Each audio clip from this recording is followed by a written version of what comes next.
శ్రేయస్కరం. ఈ బిడ్డకు పలానా తండ్రిని తెలుస్తుంది, నా బిడ్డలకు కూడా విషయం తెలుస్తుంది, శాంతి కూడా క్లియరెన్స్ ఉంటుంది, నాకు కూడా క్లియరెన్స్ ఉంటుంది. ఫ్యూచర్లో వచ్చే కన్ఫ్యూజన్స్ కానీ కాంప్లికేషన్స్ కానీ ఏమీ ఉండవు. రేపు పొద్దున 10 ఏళ్ళ తర్వాత ఆ బాబు నా దగ్గరికి రానికి లేదు, తండ్రి నువ్వే అని. ఎందుకంటే పలానా సర్టిఫికేట్ ఉంటుంది కాబట్టి పలానా తండ్రిని తనకు తెలుస్తుంది. సో ఈ కాంప్లికేషన్స్ లేకుండా ఉండాలి అంటే ఇదొకటి చేయండి, ఇదొకటి జరగాలని నేను ఆశిస్తూ ఉన్నా. అదేవిధంగా నేను శాంతి నేను 2013లో పెళ్ళయింది నాకు. 13, 14, 15, 10 ఏళ్ళు 2 పాపలు పుట్టారు. మా మధ్య చిన్న చిన్న గొడవలు తప్ప విడాకులు తీసుకున్నంతది ఏదీ లేదు.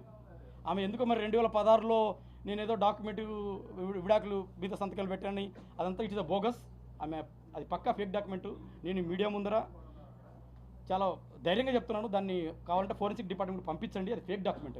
అది 2024లో నాతో బలవంతంగా నాతో ఒక్క సిగ్నేచర్ తీసుకున్నారు, దాంట్లో బలవంతంగా పెడతావా లేకపోతే మ్యూచువల్ ఇచ్చి ఎగ్జిట్ అవుతావా సస్తావా అనే సిచ్యువేషన్ తీసుకొచ్చారు నన్ను. నేను ఇప్పుడు నిన్న హోమ్ మినిస్టర్ గారు అనితా మేడం కూడా కలిశాను, డీజీపీ గారిని కలిశాను. వాళ్ళు కూడా అన్నారమ్మా దీంట్లో ఎంత పెద్దలున్నా వదిలేది లేదు, దీంతో నిజాలు నిగ్గు తెలుస్తాం, ఆ పేపర్ డాక్యుమెంట్ కూడా ఫోరెన్సిక్ డిపార్ట్మెంట్ పంపిస్తాము. అది కానీ 2024 తేలితే, అది బోగస్ అని తేలితే మాత్రం ఎవరిని వదిలేది లేదు. అదేవిధంగా నాకు కూడా శాంతి గురించి తెలియని ఎన్నో విషయాలు ఈ మధ్య తెలిసాయి. సో రామకృష్ణ గారు సార్ కూడా చెప్తారు తన మాటల్లో జరిగిన విషయాలు ఏంటి, శాంతికి ఉన్న నెక్సెస్ ఏంటి. ఈ ముగ్గురు అంటే శాంతి కాలింగ్రి నా భార్య, అదేవిధంగా విజయసాయిరెడ్డి గారు ఎంపీ, తర్వాత కూతురెడ్డి, వీళ్ళ ముగ్గురు మధ్య ఏం జరుగుతూ ఉంది, నాకు పెళ్ళైన తర్వాత నాకు తెలియకుండా బ్యాక్ ద ఎండ్ ఏం జరుగుతూ ఉంది అనేది రామకృష్ణ సార్ కూడా తన మాటలు కొన్ని చెప్తారు. నాకు కూడా ఇప్పుడే తెలుస్తుంది, కొన్ని సింక్ చేసుకుంటే అవన్నీ కూడా నాకు కూడా సింక్ అవుతున్నాయి, ఓహో ఇంత జరిగిందా అనేది. సో ఇది సార్ జరిగింది. సో ఏ తర్వాత నాకు కావాల్సింది ఏంటంటే ఆ బాబుకు తండ్రి ఎవరో DNA టెస్ట్ ద్వారా నేను ఎవరి పేర్లు అయితే పెట్టానో వాళ్ళని కోర్టు ద్వారా పిలిపించి ఆ DNA టెస్ట్ చేయించి బాబుకు తండ్రిని, నాకు రిలీఫు, శాంతికి రిలీఫు. ఇంత పెద్ద ఆటలో నలిగిపోతుంది ఇద్దరమేనండి, శాంతి నేనే భయంకరంగా నలిగిపోతా ఉన్నాం. రోడ్డు మీదకి వచ్చాము, నలిగిపోతా ఉన్నాం, సమస్య పెద్దగా అవుతా ఉంది. ఆ పోతిరెడ్డి సుభాష్ అనే వ్యక్తి అజ్ఞాతంలో ఉన్నాడు. ఇంత గొడవ జరుగుతూ ఉంది, 4-5 రోజుల నుంచి అతను బయట లేడు. ఎందుకు అజ్ఞాతంలోకి వెళ్ళాడో అర్థం కావట్లేదు. మీడియా ద్వారా మిమ్మల్ని అడుగుతున్నాను, మీడియా మీరే ఫోర్స్ చేయండి, అతను అజ్ఞాతంలోకి ఎందుకు వెళ్ళాడు, వాట్ ఈస్ ద రీజన్, దాని వెనకాల ఏమైనా ఎజెండా ఉందా, ఇంకా ఏమైనా గూడు పుటాన్లు ఏమైనా ఉన్నాయా. శాంతి నా భర్త అని తను అన్నప్పుడు అవునమ్మా తప్పు అయిపోయిందని బయటకు వచ్చి ఈ can come front and prove his integrity.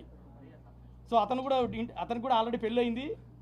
నాకు తెలిసిన ఇన్ఫర్మేషన్లో, నేను తీసుకున్న ఇన్వెస్టిగేషన్లో అతనికి పెళ్ళి అయింది, భార్య ఉంది, 9th క్లాస్ కూతురు ఉంది, హైదరాబాద్లో అక్కడ రవీంద్రబాద్ వెనకాల అక్కడ ఉంటారు వాళ్ళు.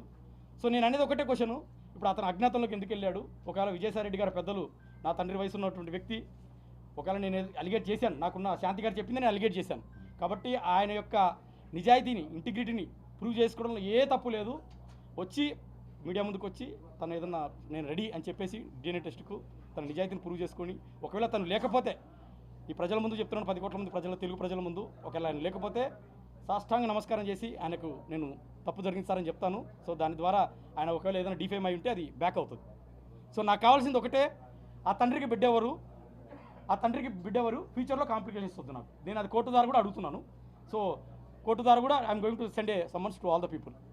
సో ఇది సార్ ఇచ్చినటువంటి ఈ యొక్క ఆపర్చునిటీ మీరు ప్రజల ముందుకు తీసుకెళ్ళి, ప్రజల్లో ఒక ప్లెబిసైట్లో ఒక హీటెడ్ ఆర్గ్యుమెంట్, ఒక హేతుబద్ధమైన ఒక రేషనల్ ఆర్గ్యుమెంట్ చేసి దాని నుంచి ఒక అవుట్కమ్ వస్తే, అవుట్కమ్ మీదనే రేపొద్దున కోర్టు కూడా చాలా సెన్సిబుల్గా ఆలోచిస్తుంది. నాకు తెలుసు court always think about the common people interpretation. So మీరందరూ కూడా ప్రజలు ఆలోచించి ఇందులో